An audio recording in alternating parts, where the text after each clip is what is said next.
My wife killed 7 out of 9 date nights I had organized in 2 months. On the night of the 8th, a 5-star suite, a Michelin-starred dinner, theater tickets, the dress, the whole evening. She grabbed her hand away from mine during intermission, told me in front of our friends and half the theater that I could forget what I was thinking would happen when we got back to the hotel, and then shrugged when I left. I got the last train home alone. By Sunday morning, I had moved into the guest room, started separating our finances, and booked flights to California. She didn't notice the finances were separated. She did notice the passport renewal. She asked if it meant Paris was back on. Original post. My wife Beth and I have been together for nearly 20 years. I want to say that clearly up front, because when I describe what has happened, I want it to be understood in the context of a very long investment, not a casual relationship where walking away costs nothing. 20 years of a life built with someone, a son now 18 and largely independent, a home that took a decade of work to feel like ours. The bedroom side of our marriage had been declining slowly for about 15 of those years. Not suddenly, not dramatically, just gradually, the way a tide goes out so consistently that you stop noticing how far from the water you are until you look back at where you used to stand. A few months ago we sat down and had the conversation both of us had been avoiding, and we agreed on some things, date nights being the most concrete of them. Regular, planned, committed evenings where we actually tried. Beth suggested the calendar on the fridge, Beth's idea. I organized 9 date nights over the following 2 months. She canceled 7 of them. Most cancellations came without much notice. She would arrive home after her shift and announce she was heading out with friends, having either genuinely forgotten the date on the fridge or having decided the fridge was more of a suggestion than a commitment.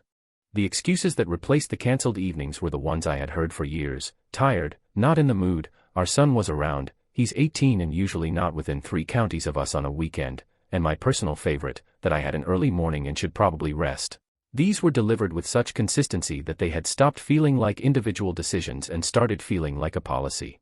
On the 2 nights we did manage an evening together, I was the one who had organized everything and I was the one managing the atmosphere when it became clear she was present in body only. I kept that observation to myself, because I had also been the one who had suggested the conversation, and I wanted to give the thing we had agreed on a genuine chance before concluding it wasn't working. 2 weeks before the weekend that changed everything, I started planning. Not because I thought an elaborate gesture would repair 15 years of slow erosion, I want to be clear about that. But because I had told myself I would try, properly and without holding back, and half measures would have made the entire effort dishonest. I booked a 5-star hotel suite in a city far enough that the drive would feel like a trip. I booked a Michelin-starred restaurant for Saturday evening, the kind of place with a waiting list long enough that getting a reservation required calling in a favor. I secured 2 tickets to a show Beth had mentioned wanting to see for years, arranged through a pair of mutual friends who had contacts at the venue. I organized a Saturday afternoon of shopping so she would have something to wear that evening, and I packed casual clothes for both of us so the logistics of what to bring would not give her a reason to pause before agreeing to leave. I picked her up after work on the Friday. I did not tell her where we were going. I told her I had a surprise and that I had taken care of everything, including checking with her friends that they had no plans involving her that weekend, and checking the calendar that she had suggested we both use. Her first response was to protest. Things to do. Hadn't been expecting this, the usual friction of someone who has gotten used to plans not involving them suddenly being included.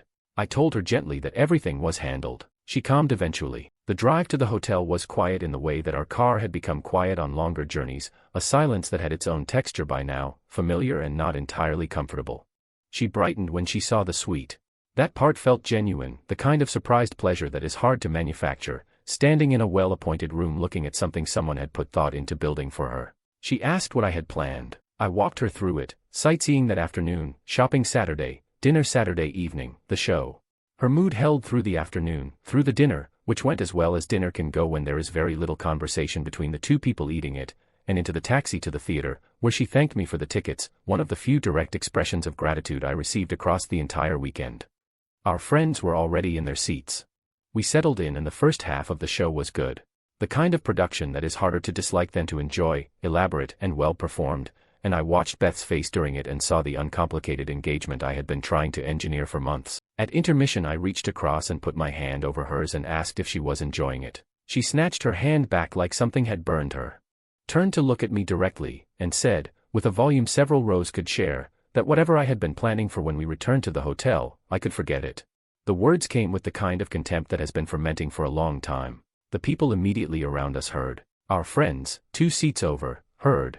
The pair of them found separate places to look. She then told me to shift because she needed to use the bathroom. I sat for a moment with the specific stillness of a person who has just felt something give way that had been holding for a long time. Then I stood, apologized to our friends, told them I hoped they would enjoy the rest of the show, and walked out of the theater. Back at the hotel, I sat on the edge of the bed for a while. My phone lit up with a message from our friend saying they had told Beth I had left, and that she had shrugged. Not asked where I had gone, not stepped out to call me, not expressed concern of any kind. Shrugged, the way you shrug when something was predictable. I packed my clothes, took a taxi to the nearest station, and caught the last train home. I left Beth a note with the car key so she had transport back. From the moment our friend sent that message to the moment I was back in my own house, my phone did not ring and did not receive a single message from my wife. The guest room furniture was not ideal, which is why I found myself in IKEA on Sunday morning, which is nobody's best decision on any Sunday, and particularly not on one where you are assembling flat-packed furniture to make a separate bedroom livable with the anger of the previous evening still sitting in your chest. I managed part of it before giving up. Beth noticed when she came home that my things were no longer in the master bedroom, and she did not bring it up until several hours later, when she came to me and asked why I was being childish. I explained, as evenly as I could, the 7 cancelled date nights, the way she had spoken to me at the theater, the fact that our friends had witnessed it. She shrugged, the same gesture I had been given secondhand the night before, and asked whether intimacy was all I was interested in. I brought up her attitude on the Friday when I had collected her from work, the cold atmosphere in the car before she even knew where we were going. She told me to deal with it. I went to the deck and sat with a large glass of something quiet and thought about next steps. Update 1. The week that followed moved faster than I expected on several fronts at once. Beth's best friend reached out to ask what had happened, having heard from Beth a version of events that was apparently missing most of the substantive content. I walked her through the full account. She was not performing surprise, she was genuinely surprised, in the way that makes you understand the person you are talking to had been given a significantly edited version of a story. She asked what I was planning to do. I told her, among other things, that the anniversary trip to Paris I had been quietly organizing for later in the year was no longer happening. Within a short time after that conversation, she called Beth and put her on speaker. I heard the latter half secondhand later. What mattered was the result. Beth's friend told her about Paris. Beth's response, apparently, was confident amusement. She said she knew I'd get over it, that I couldn't say no to her. The friend then told her the trip had been cancelled. The confidence drained out of the conversation. I relocated Beth's things to the guest room and had a lock fitted on the master bedroom door. She raised the issue. I told her the choice was straightforward. The guest room was hers or it was mine. She was welcome to decide. She did not argue further. I began separating our finances methodically. My name came off the joint accounts. Limits on shared cards were reduced to amounts that made impulse decisions inconvenient without being an emergency. I had the house fitted with audio and visual monitoring by a friend who owed me a favor, because several people who knew the situation had suggested I should know whether anything was happening that I didn't know about. I went through her phone. I found nothing that indicated an affair, no evidence of another person, no suspicious patterns, nothing I couldn't account for. I kept looking anyway, because the absence of evidence is not the same as the presence of reassurance when you are already this far into a suspicion. I consulted a solicitor, an old school friend who had moved into family law, which made an uncomfortable conversation marginally less so. I asked her to draw up a preliminary separation agreement. I also, having accumulated nearly 2 months of unused holiday time, booked flights to California to see a friend I hadn't seen in several years, with a few days in Ohio added afterward to visit another. When my passport arrived in the post, Beth picked it up and asked whether Paris was back on. I told her it was not, and that the prospect of it being planned again was close to zero. I told her I was using it for the US trip. She appeared to search for words and then stopped finding them. The morning before I left, I came downstairs to find Beth sitting at the kitchen table with her best friend beside her.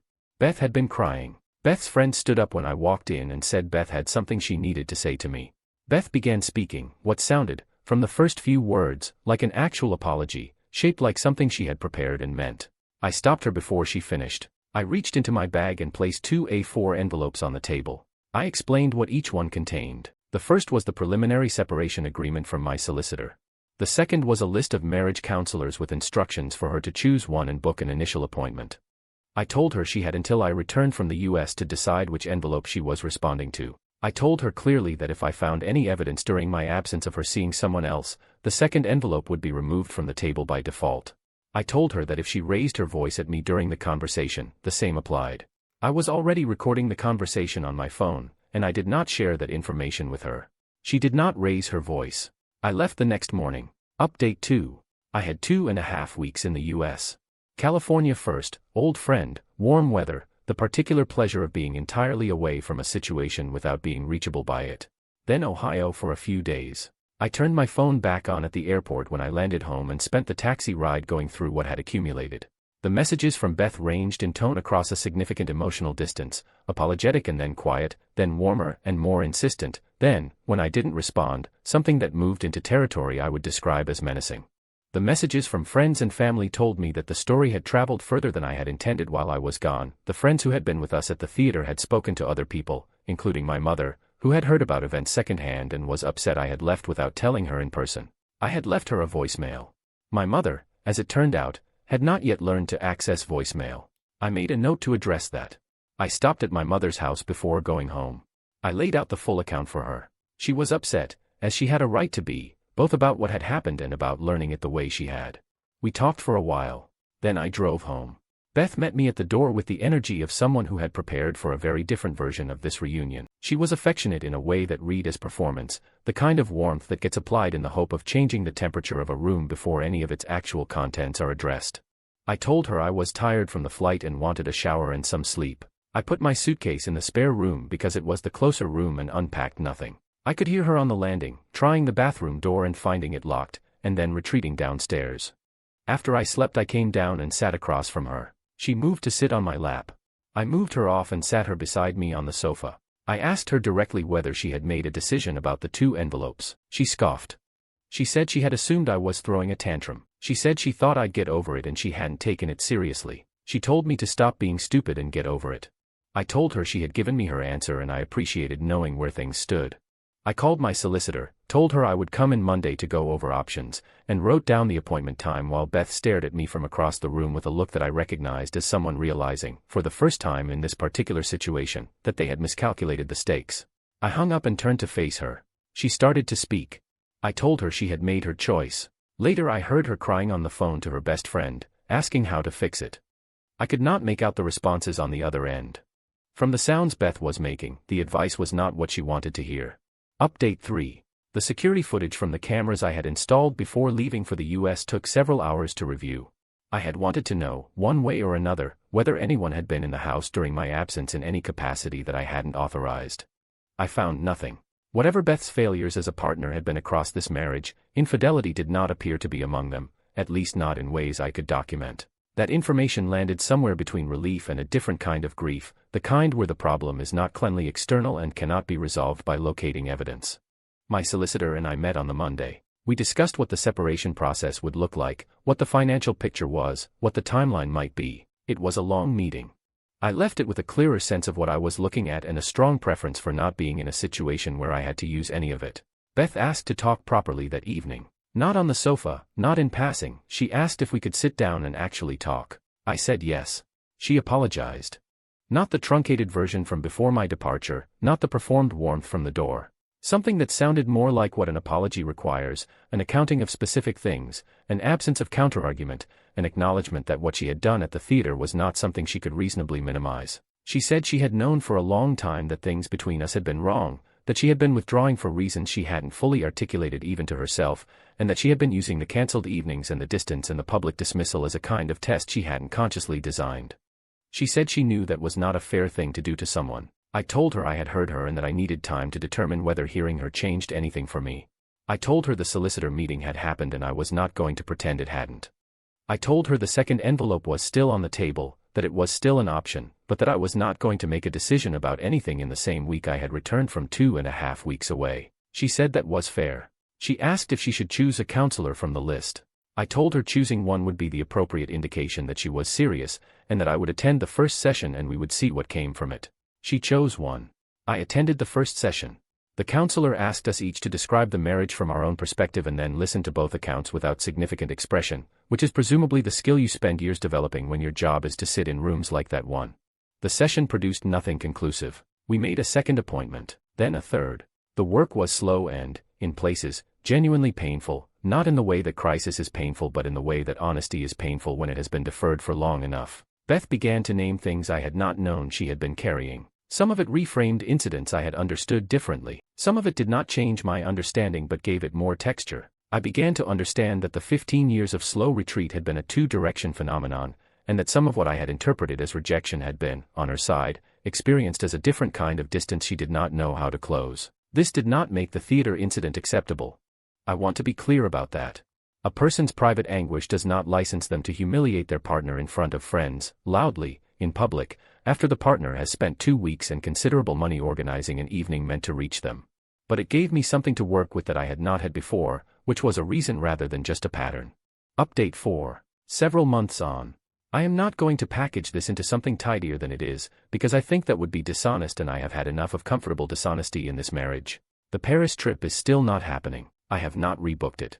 That is not a punishment, it is simply that I have not yet reached the point in my own assessment of things where flying to Paris to celebrate this marriage feels like the right expression of where we are. When I reach that point, or if I reach it, the trip is something I would consider again. Until then, it remains a marker on a list of things that got cancelled when Beth cancelled the wrong thing. We are still in counseling. The conversations have become less managed over time, less careful, more honest, and in some ways harder for it. Beth said in one session that she had never believed I would actually leave, that she had interpreted my patience across 15 years as a permanent feature of how I moved through our marriage, something that would absorb whatever it was asked to absorb without reaching an end point. She was describing, without fully intending to, why the distance had been allowed to grow as far as it had. When someone's commitment is read as unconditional, there is no cost attached to testing it. I was the accommodation. She was the one who decided how much accommodation was reasonable. And because I had never left before, it had never occurred to her to take seriously the possibility that I might. I told the counselor that the guest room furniture was still assembled and that I had not yet decided whether to dismantle it. The counselor wrote something down. Beth looked at me across the room. I looked back. We stayed like that for a moment, two people taking the actual measure of things rather than the version we had been presenting to each other for a decade and a half. I do not know how this ends. I want to be precise about that. I am not building toward a conclusion where I can tell you we found our way back or that we didn't, because I am still in the middle of it, and the middle of something this size does not offer the vantage point you need to describe what it is. What I can tell you is that the guest room furniture is assembled and I know where the solicitor's office is, and both of those things are true at the same time, and I am holding both of them with equal seriousness. My dog has not left my side since I got back from the US. He follows me between rooms, sits against my leg when I am on the deck, and looks at me with the particular directness of an animal who has not yet learned that problems are supposed to be complicated. Some days that is the most clarifying thing in the house. Edit, for everyone who asked whether I was wrong to leave the theater, I apologize to our friends for leaving. I did not apologize to my wife for walking out, and I have not done so since. A person who tells their partner loudly, in public, in front of people they both know, to abandon a thought they have not expressed, who does that with contempt rather than humor, who follows it by sending them to move so she can go to the bathroom, and who then shrugs when informed they have left, that person has not been injured by someone walking out. They have received an entirely proportionate response to something they chose to do in public. Edit 2, for the people who asked whether I think the counseling will work, I think counseling works when both people in the room have stopped performing and started telling the truth. We are closer to that now than we were in the first session. Whether that is enough to rebuild what 15 years of managed distance has cost us is a question I am still sitting with. I am in no hurry to give it a false answer in either direction. Edit 3, for everyone asking about the finances. I have not reversed any of the changes I made before leaving for the US. The accounts remain separated. The card limits remain reduced. I have not told Beth everything about the current financial picture. I am not doing this as punishment. I am doing it because the conversation we need to have about money and shared life requires both of us to be fully present and honest with each other, and we are not there yet. When we are, I will have that conversation openly. Until then, I am keeping the parts of my life that I can manage under conditions I have chosen, rather than conditions that were imposed on me without my knowledge. Edit 4, for the person who said I was being vindictive and that two wrongs don't make a right. I spent 15 years being the one who absorbed, adjusted, and extended patience without a corresponding return. I organized 9 date nights and she canceled 7 of them. I spent 2 weeks and more money than I will disclose here organizing a weekend that ended with her handing me public contempt during intermission and shrugging when I left. The financial separation, the guest room, the US trip, none of those are wrongs. They are the actions of a person who has finally decided that the terms of this marriage require renegotiation, and who is renegotiating them from a position of information rather than hope. That is not vindictiveness. That is what it looks like when patience has a last page.